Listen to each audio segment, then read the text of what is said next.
प्रांशी राठौर और आप देख रहे हैं नेक्स्ट 9 न्यूज। जैसा कि आप जानते ही हैं कि महाराष्ट्र में सियासी संकट बीते लंबे वक्त से देखने को मिल रहा है। महाराष्ट्र में शिवसेना दो गुटों में बटी हुई है। एक तरफ है शिवसेना के प्रमुख उद्धव ठाकरे और दूसरी ही तरफ है मौजूदा मुख्यमंत्री एकनाथ शिंदे। 39 विधायकों के साथ एकनाथ शिंदे ने बगावत की और आज बीजेपी के समर्थन से अपनी सरकार चला रहे हैं। लेकिन ये सरकार विपक्ष की लगातार निशाने पर भी बनी हुई है। फिलहाल इंतजार है सुप्रीम कोर्ट के फैसले का। 16 विधायकों की अयोग्यता पर सुप्रीम कोर्ट का क्या कुछ फैसला होगा, इस पर अभी भी सुनवाई चल रही है। लेकिन दूसरी ही तरफ शिवसेना के चुनाव चिन्ह को फ्रीज कर दिया गया है चुनाव आयोग की तरफ से। ऐसे में यहाँ पर अब सियासत तेज है आगामी उपचुनाव के साथ साथ आगामी बीएमसी चुनाव को लेकर। लेकिन इसी बीच यहाँ पर कहीं ना कहीं रार पड़ती हुई दिखाई दे रही है बीजेपी खेमे के साथ शिंदे गुट की। जी हाँ, और ऐसे में यहाँ पर शिंदे गुट कहीं ना कहीं एक बार फिर से मातोश्री का रुख करता हुआ नजर आ सकता है क्या?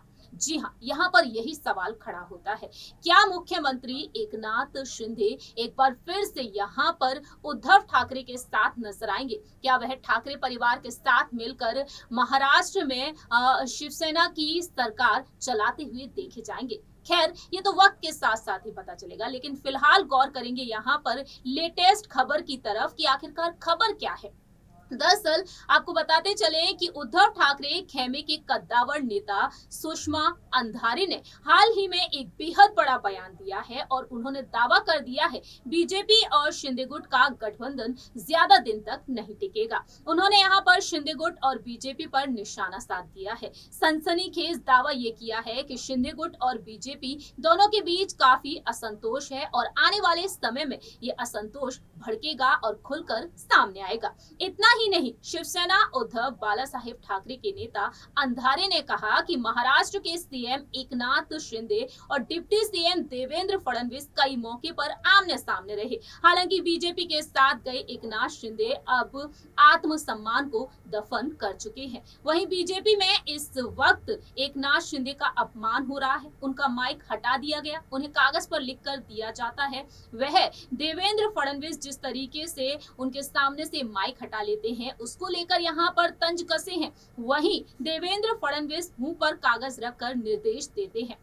इतना ही नहीं, उन्होंने आरोप लगाया है कि बीजेपी ये दिखाने की कोशिश कर रही है कि मुख्यमंत्री सक्षम नहीं है। एकनाथ शिंदे के साथ कई विधायक नाराज हैं और अब वापस उद्धव ठाकरे के साथ आने की कोशिश कर रहे हैं। मुझे नहीं पता कि वे वापस आएंगे या फिर नहीं, लेकिन इतना तय है कि वह एकनाथ शिंदे के साथ नहीं रहेंगे। सुषमा अंधारे ने दावा किया है कि 40 में से एक भी विधायक फिर से निर्वाचित नहीं होगा। उनका कहना है कि अंधेरी पूर्व उपचुनाव को लेकर राज ठाकरे की बीजेपी को चिट्ठी लिखना महज एक राजनीतिक दाव था और साथ ही साथ यहाँ पर राज ठाकरे को लेकर भी उन्होंने तमाम बातें की। फिलहाल यहाँ पर गौर करने वाली बात ये रही है कि क्या शिंदे गुट अब मातोश्री में वापसी करेगा? यहाँ पर अब जिस तरीके से उद्धव गुट के नेता ने ये बेहद बड़ा दावा कर दिया है, क्या उनका ये दावा सच होते हुए नजर आएगा? क्या वाकई में सीएम एकनाथ शिंदे अब रश्मि ठाकरे और उद्धव ठाकरे के घर मातोश्री वापसी करेंगे? क्या वाकई में यहाँ पर आदित्य ठाकरे की जो हुंकार है वह रंग लाएगी? खैर, ये तो वक्त के साथ साथ ही पता चलेगा, लेकिन